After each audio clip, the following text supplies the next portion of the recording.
This is IA Forward, your playbook for success as an independent insurance agent. Here to help you knock it out of the ballpark are your hosts, Shane Tatum and Tonya Lead. Welcome to IA Forward, and today I want to talk about expectations. My husband and I went on vacation recently, and I got to experience not one, but two things that have been on my long-time bucket list. Tonya, we missed you so much. I am so glad that you're back. Can you please tell us, what are these two things we have been dying to know? Okay, seriously. Oh my gosh, I can't. Okay.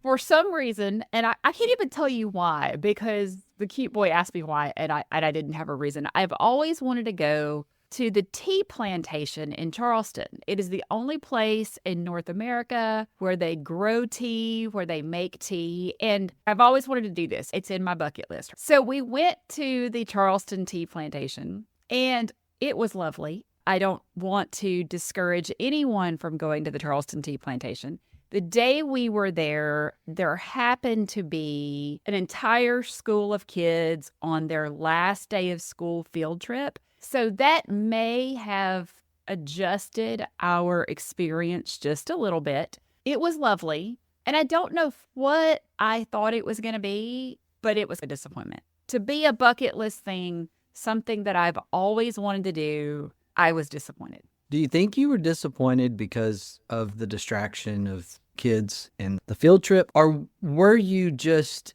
misguided in the creation of the expectation? It was an amalgam of things. They are very organic, very natural, and they don't use any pesticides, any herbicides. And so there was a ton of poison oak everywhere. The cute boy is highly allergic to poison oak. So there was a layer of, we have to be so careful where we walk to make sure that he didn't get that. Like I said, there were lots and lots of children. And I love kids, don't get me wrong, but they were everywhere. You couldn't go to the bathroom. You had to cut tours short because there were kids everywhere. And it just wasn't the experience that I expected. My allergies were acting up because it was a lot of nature. It was a layered challenge. This is an incredible topic for today because I know someone's husband that coined the phrase better living through lower expectations. Yes, and had my expectations been lower,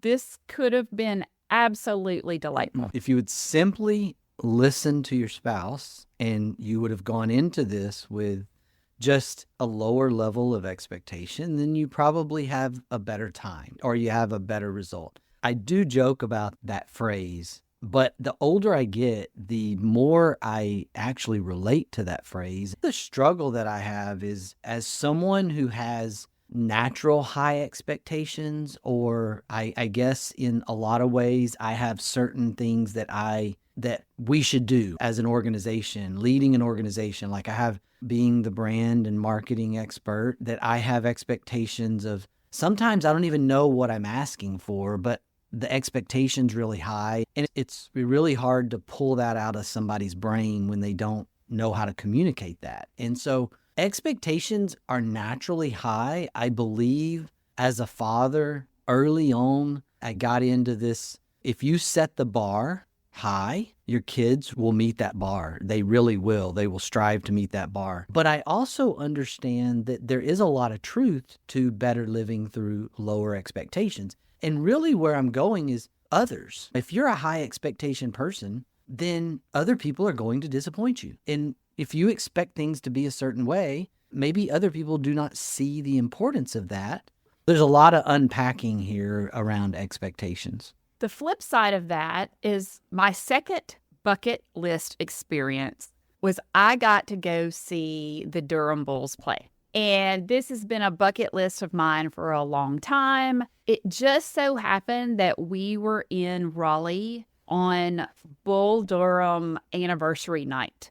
So not only did I get to see the Durham Bulls play, I got to be there for movie night. And so it was absolutely amazing. What's funny is my husband, growing up in the Raleigh area, he was not excited about this. He hadn't been to the ballpark in about 15 years. He said it's in a not so savory area of town. It's just not great. Your experience is not going to be what you think it is. He had me at this, it's not going to be wonderful. We get there and they have revitalized the downtown area. They have rebuilt the stadium. It is the best fan experience. We have a wonderful time. They did keep the old scoreboard where you have to put the numbers in and out of it. So everything's all electronic, but they have the original scoreboard. They have the original bowl that if you hit the bowl, you win a steak. If you hit the grass, you win a salad. All of that is still there. But it was fantastic. And I don't know if it was a better living through lower expectations moment or if it was really that great. I really think it was that great. I have no doubt that the fan experience has improved or any of that about revitalizing downtown. But you have to admit that going in, you didn't have a high expectation because you were drilled. The cute boy was like, hey, it's not going to be good. You're going to be disappointed. Naturally, how do you have this high bar when it's a rough area, it's not safe, it's whatever. And then you walk into this place and you show up and you're like, this place is incredible. Would it have been the same if you would have had this high bar tea plantation expectation? You wouldn't have been disappointed, but you wouldn't have necessarily been amazed. I was going to a ball game. That's where I was. I was going to a ball game. I've always wanted to do this. And we did have the best seats ever. But yeah, I just went in. We were going to a ball game. I was dragging the cute boy there because he didn't know why this was a big deal.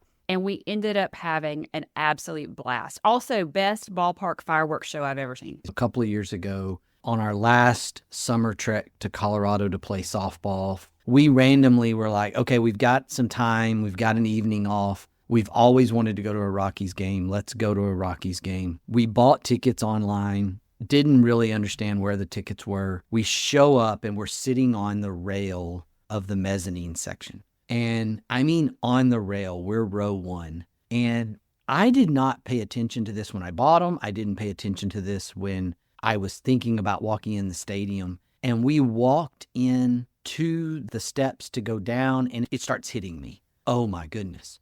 We're on the rail. Oh my. And then we get there and we sit down and I'm just really quiet and I'm thinking, okay, this is amazing, but I'm trying not to make a big deal out of it. And Julie and Emma are both like, Dad, this is absolutely amazing. Great job. I didn't even know what I did.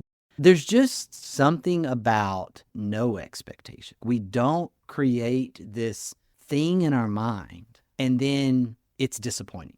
There is something to this. Has a wedding day ever been met fully with perfect expectations in Yes, the mine history was. of time? Mine was so much better than I could have ever imagined. I had dolphins, I had butterflies, I had a rainbow. It was 72 degrees. We had yes, I can tell you honestly that my wedding day was the most perfect thing I could have ever imagined. Fair enough, but did you plan the dolphins, butterflies, and rainbow? If you would have planned, we're going to have dolphins, then you wouldn't have had dolphins. Experiencing the unexpected is a really cool thing. Let's talk about our agencies. So many agents start their agencies knowing, okay, at the end of 1 year, I'm going to be at X. At the end of 5 years, I'm going to be here. At the end of 10 years, I'm going to be here. And 18 months in, it's not what you expected. Or 5 years in, you're at the dollar figure that you set,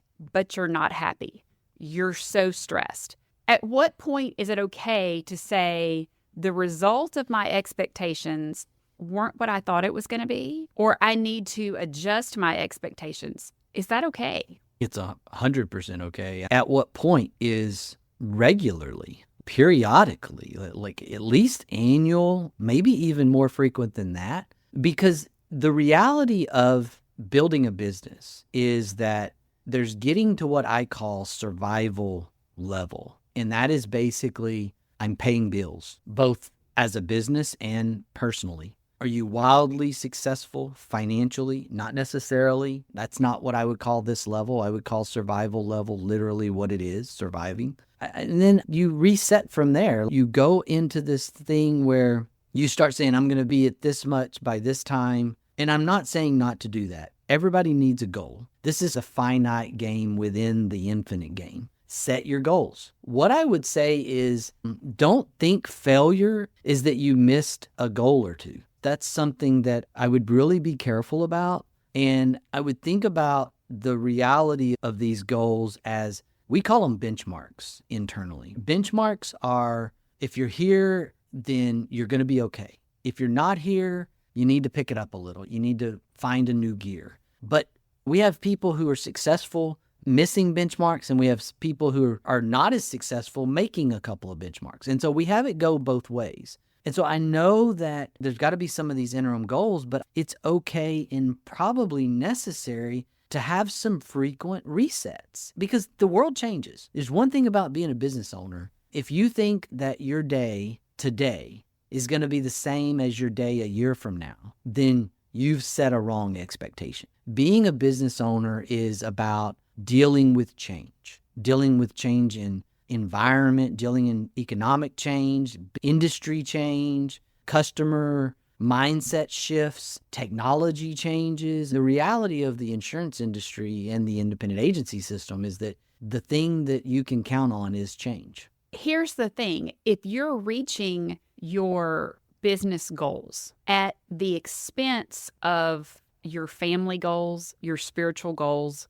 your physical health, and not having time to do any of the things that you enjoy, you're not winning. It may feel like you're winning. It may look like you're winning on paper, but take it from the old chick, you're not winning. We were watching a movie the other night, Ford versus Ferrari. Oh, that's a great one. It's like talking about this world of comparison between Carroll Shelby and Ken Miles, the driver. And it never hit me that Shelby was a man. Like Shelby was a person. And so I'm like, Google, of course I do what I do and I'm Googling and I go to my Wikipedia article and I'm reading. Carroll Shelby was an extremely successful entrepreneur, person, race car driver, all these things. Carroll Shelby was married 7 times. He was a personal disaster. I'm talking about this because home matters. Your life, your personal life, regardless of your situation, it matters. To Tonya's point, if you are hitting all these goals and you're amazing salesperson, agency owner, and you are wildly financially successful, if home sucks, then what? There's this picture that social media has amplified, to get on my stump here for a minute. Comparison is the thief of joy. And this is a problem. This is a societal problem. And I really want to encourage all of us in our industry, all of us as business owners, to not go down that drain-sucking path of trying to reach these financial goals to the point that our family suffers, that our home life suffers, that our health, our own physical mindset, mental health, all of that starts to suffer because all of a sudden, out of nowhere, you missed a goal for the first time ever. A lot of these movies on these historical figures gloss over that, don't they? They gloss over these incredible titans who were disasters at home. We don't really talk about that. We should talk more about that. I'm all about financial success. Don't miss the point here. Yes, you need to make money to be successful financially. You need to stay in business. The goal is to stay in business. You've got to make a profit. You got to make money to stay in business. Do not miss that. That's not what we're saying here. But I just think it's interesting that so many of these industry titans and so many of these cult heroes popularized in movies, just so many of them just did not get this concept of finding balance. I see this for a lot of agents coming out of conferences. They attend events, they see the shiny, happy side of other agents and what they're accomplishing, and they start to feel as though they're not doing what they need to be doing because it doesn't look like X, Y, and Z. You don't know what X, Y, and Z's life looks like at home. You don't know where they are mentally. You only see them in the blue suit with the blue shirt and the tie and the shiny shoes. You only see that side. You're not seeing what it looks like inside their agency. You're not seeing what it looks like inside their head. And I want to caution us from getting so involved with what other people are doing that we don't see what's really great inside our own lives. Yeah, there's a lot of people out there that we don't know about, that you don't know about. And the reason you don't know about it is because they don't blast it everywhere. I'm looking for those people to follow. Those individuals are the ones that I really want to pay attention to, not the ones that are trying really hard themselves to be known. Starting a podcast was a struggle for me. Like Tonya tried to talk me into it for a couple of years and took me a while. And it was because of this very thing, like not wanting to be the live out loud, live on social media kind of thing. And that has been a developed process for me to share a post from the Integra Partner Network or IE Forward, or share a podcast posting. These are things that I should do. It's a struggle to do it because I don't want to be that person, and I want to be able to talk about this authentically, but I don't want to be that person that's go do this and my life is perfect and you should want to do this and you should want to be this. And no, I'm not perfect. This reality is something that we should recognize as business owners, as leaders in our community. When we have this expectation of others that they are perfect, or this expectation of ourselves that we have to put on this persona of perfectionism, that is not a healthy path. You're definitely setting an expectation that's going to fail. It's okay not to be perfect or hit a certain number of sales within a month. Do I need to survive? Do I need to stay in business? Yes. Do I need to be number one? Like I've learned that being number one, this never-ending reach, there's a never-ending thing of this idea of if I get to this certain level, I will, quote, have arrived. It's not the place to go. The question is, how is your business doing compared to just what works for you? Are you making the steps that are going to be healthy for you? Are you creating an environment that your people are going to be happy, your staff, your employees, your producers, if you have producers? Is your spouse, are your kids, if you have kids, are you able to spend time doing the things that you enjoy beyond work? Do you enjoy your work? These are really important questions, and creating unrealistic expectations can create this world where you stop loving your work. It is so interesting that we are talking about this today, because this morning when I woke up and the jewelry that I chose, I put on my necklace that says brave, not perfect. And that actually comes from a book by, I never say her name right, Reshma Sajani. And she wrote a book called Brave, Not Perfect. She's the CEO of Girls Who Code. And she wrote this entire book about if failure is not an option, you are not alone, and why being brave is so much more important. And I absolutely love the book. I love her theories on it. And to me, it's crazy. That's what I chose to wear today. And this is the topic that we ended up on in this way. While the cute boy and I were in Charleston, we don't even really know how this happened. It became this thing because as we were getting ready for our trip, everybody told us, you need to go visit this rooftop bar, this rooftop restaurant. It's the only one in Charleston. Everywhere we would go, there would be these signs that would say the only rooftop bar in Charleston, the only rooftop restaurant in Charleston. And I bet you that there are about 100 only rooftop bars in Charleston. Now, there was one that was better than some of the others, but it became this joke. Like we would just randomly start going into places to have the experience of the only rooftop bar in Charleston. And at one of these, somehow we ended up in this group of 6 absolutely extraordinary 21 and 22-year-olds. We don't know how it happened. Daniel and I have been trying to figure out how we ended up spending 3 hours with these 6 young ladies who did not want to let us leave. Every time we would try to leave, they would physically stop us. It was the funniest thing. We had group conversations. We had individual conversations. We watched a Celtics game. It was just this absolutely extraordinary, completely unplanned, better living through lower expectations because we were just going to another only rooftop bar in Charleston. And I had the opportunity to have some individual conversations with these young women, and they all wanted to talk about goals. And they wanted to talk about the expectations of their life. And they wanted to talk about really in depth, have these conversations. And one of these young women was a D1 athlete, basketball player at a Power 5 school. And she started asking, okay, what were your goals coming out of college? What did you want to do? What did success look like to you? And I told her that my 3 goals coming out of college were that I was able to buy Kraft macaroni and cheese and not the Walmart brand, that I wanted to be able to afford Simply orange juice and not have to drink from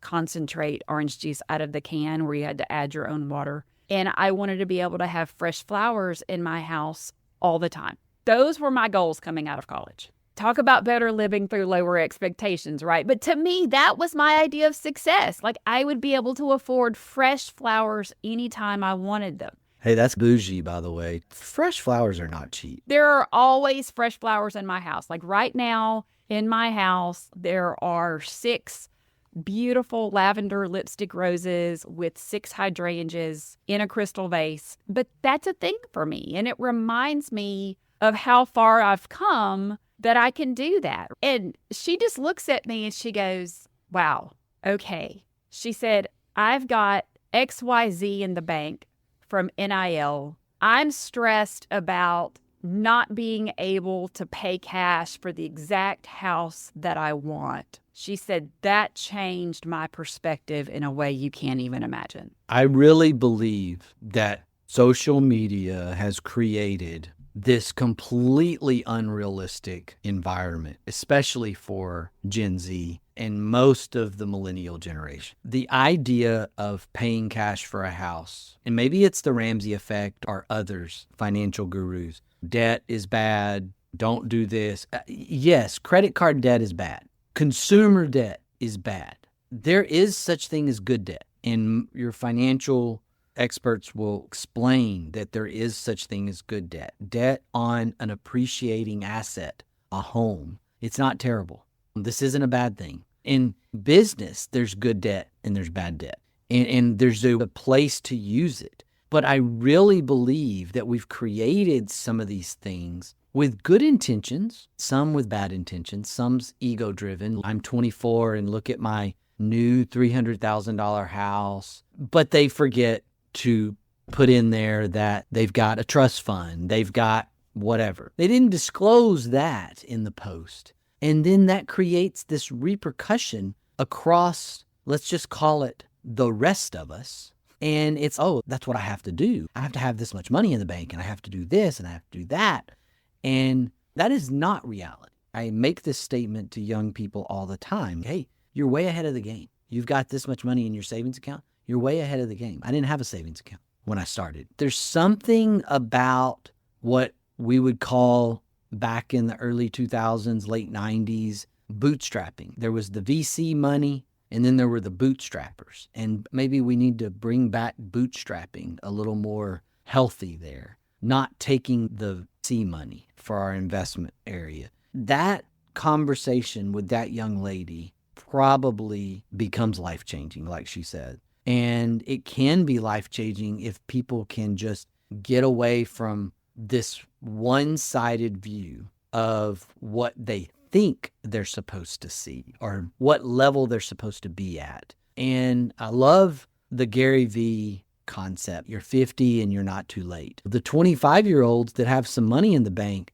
you're ahead of the game. You're ahead of the game. And this idea that you're behind or that you've waited too long or you've made some mistakes, we've helped agencies start with a 55-year-old and be successful and do something incredible over 8 to 10 years. And there's something to be said about that. Like we've done it with 25-year-olds and we've done it with 55-year-olds and everywhere in between, maybe even older than that. And I just want to really encourage people today. 1, you're not too late. 2, if you think you're behind because you're looking at social media, then stop looking at social media and making that comparison. One of the things that came out of the conversations that night that gave me so much hope was that these girls wanted to talk about their financial goals. They did. but they wanted to talk about spirituality. They wanted to talk about relationships. They wanted to talk about their lives holistically rather than just being so focused on where they wanted to be within 5, 10, and 15 years within their careers. And that gave me hope because if you'll think back, we were so career focused. And I love that they were looking at things holistically. They knew money was important. They knew career was important. They knew financial health needed to be there, but they needed more than that. And there was a balance. I love where Gen Z is with relationships. What I perceive and maybe have experience with Gen Z daughters. I love the fact that my daughters have built relationships with friends, long lasting, and they'll be there for, as far as I can see, those relationships will be there forever. I feel like a lot of my generation, the Gen X, we went through this thing where we thought we had to choose career versus friends, or we just went down a different path, or maybe we thought it was necessary. You right? think? You think? In our 40s and 50s, we look around and we're like, okay, I got 3 friends and one's my dog and the other one's my spouse. And I'm obviously joking a little bit there, but there is some truth to that. We went down this path where you have to choose. And what I see from my Gen Z daughters and their friends is I want both. I want career and relationships. I want to be able to do all of that. And why not? I would encourage that our Xers today, my generation, to re-engage relationships and pick your head up, look up from the workload and maybe take on a few less clients. Oh my gosh, that's heresy. You just had a Jerry Maguire moment. I know. Yeah. Take on a few less clients. Have a Jerry Maguire moment. It's going to be okay. The opportunities are still going to be there. And man, I really had to learn this the hard way. There's another opportunity tomorrow. Today's opportunity isn't the last opportunity. And that kind of mindset feels like literally I'm a heretic compared to where I was 20 years ago. I'm going to leave us today with this quote from Jonah Olivier. It's not about motivation. It's about connecting to what matters. Attitude's a choice. Make a great one. Bye, y'all. Ready to get the ball rolling with your independent agency? Learn more at IntegraAgent.com. That's IntegraAgent.com. Thank you for joining us on IA Forward. Make sure you never miss a show by clicking the subscribe button now or learn more at IAForward.com.